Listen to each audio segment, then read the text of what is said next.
मैं हूं अनुपम और स्टोरीज विद अनुपम में आप सबका स्वागत है। करियर किसी भी व्यक्ति के जीवन का एक महत्वपूर्ण पहलू है। करियर का निर्माण करने के लिए शिक्षा, कौशल, दृढ़ संकल्प के साथ साथ अच्छे अवसर की आवश्यकता होती है। एक आकर्षक करियर बनाने के लिए विद्यार्थियों को हार नहीं माननी चाहिए और लगातार अपने लक्ष्यों को प्राप्त करने के लिए निरंतर अग्रसर रहना चाहिए। आज की कहानी भी कुछ ऐसा ही दर्शा रही है। आइए सुनते हैं। एक शिक्षण संस्थान में ये परंपरा थी कि अंतिम वर्ष के विद्यार्थियों में जो योग्यतम 8-10 होते थे, उन्हें देश की औद्योगिक संस्थाएं नियुक्त कर लेती थीं।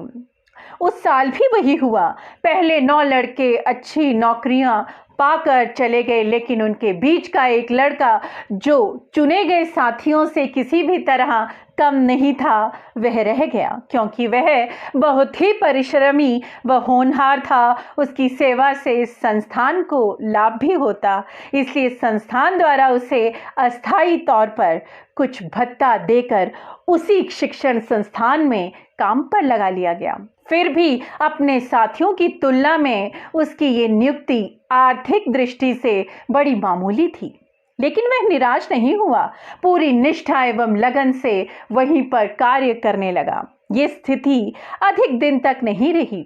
एक बहुत नामी औद्योगिक संस्था ने अचानक उस शिक्षण संस्थान से संपर्क कर जिस तरह के व्यक्ति की मांग की, ये युवक पूरी तरह से उनके अनुकूल सिद्ध हुआ। उस विद्यार्थी को अपनी योग्यता के अनुरूप कार्य और वेतन मिला।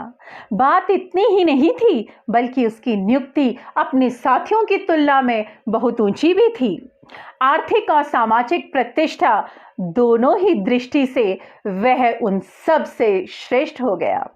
इसी तरह कभी कभी अनुकूल समय के लिए प्रतीक्षा की घड़ियां बितानी पड़ती हैं।